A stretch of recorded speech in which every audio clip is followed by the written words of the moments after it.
বিদায় কথাটি অত্যন্ত মর্মান্তিক এবং বেদনাদায়ক, যদিও তারপরেও নিয়তির বিধান অনুযায়ী আমাদের প্রত্যেকে একের পর এক বিদায় নিতে হয়। এটি যদিও চিরবিদায় নয়, এরপরও আমাদের একটা চূড়ান্ত বিদায় আছে, সেটি হচ্ছে আমাদের এই পৃথিবী থেকে চলে যেতে হবে। সেটি হলো শেষ বিদায়। তো যাক, মহান রব্বুল আলামিনের কাছে সর্বপ্রথমেই শুকরিয়া আদায় করছি, যিনি আমাদেরকে অনুষ্ঠানে উপস্থিত হওয়ার জন্য তৌফিক দান করেছেন। এরপরে আমি কৃতজ্ঞতা জ্ঞাপন করছি সেই সমস্ত ব্যক্তিবর্গের প্রতি যে বেঁচে আছেন, তারা যাতে সুস্থ জীবন কাটাতে পারেন সেই জন্য আল্লাহর কাছে কামনা করছি। আর যারা এই পৃথিবী থেকে চলে গেছেন, দু একটা নাম না বললে আমি পারছি না। প্রথমেই যিনি এই কলেজের ভিত্তিপ্রস্তর স্থাপন করার জন্য তার অক্লান্ত চেষ্টা করেছিলেন, তিনি হচ্ছেন এইখানেরই একজন অত্যন্ত ভদ্র মানুষ, আব্দুল মতিন মামা। আমি তাকে মামা বলে ডাকতাম। এরপরে আরো দুইজন সিনিয়র স্যার ছিলেন, শফিকুল ইসলাম স্যার, আমাদের বর্তমান স্যারের প্রিন্সিপাল স্যারের ফাদার শাহ ফজলুল হক চৌধুরী। উনিও এই কলেজ প্রতিষ্ঠার জন্য অক্লান্ত শ্রম দিয়েছেন। উনি আজকে যদি থাকতেন বা আপনারা থাকতেন, দেখতে পারতেন এই কলেজটা কোন পর্যায়ে উনি চলে এসেছেন।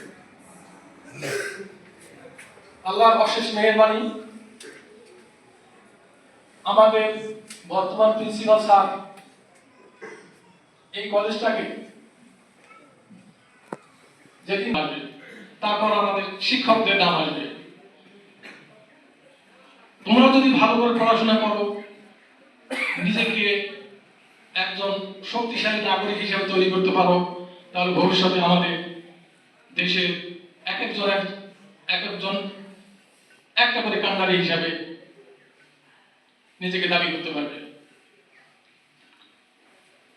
আমাদের এই কলেজে আমার চাকরি হয় 1992 সালে 3রা মার্চ আমি জয়েন করি। এরপরে দীর্ঘ প্রায় 32 বছর চাকরির পরে আমি গত 24 সালের জুন মাসের 6 তারিখে অবসর গ্রহণ করি। এই দীর্ঘকালীন কর্মজীবন পালন করতে গিয়ে আমি হয়তো মনের অজান্তে আমার অনেক স্যারের কাছে অনেক ভুল ত্রুটি করেছি, কষ্টের কারণ হয়েছি, হয়তো তাদের কাছে ব্যথার কারণ হয়েছি। আজকে এই বিদায় লগ্নে আমি আমার স্যারদের কাছে করজোড়ে অনুরোধ করবো, ওনারা যেন আমাদের এই ভুল ত্রুটিগুলোকে খুব সুন্দর দৃষ্টিতে দেখেন। আমি আমাদের ভুলগুলোকে ওনারা যেন ক্ষমা সুন্দর দৃষ্টিতে দেখেন। আর আমাদের অবসর জীবনে যাতে আমরা আমাদের অবসরের প্রতিটি দিনকে সুন্দরভাবে সুস্থভাবে কাটাতে পারি, সেজন্য ওনারা দোয়া করবেন, এই প্রত্যাশা রাখি।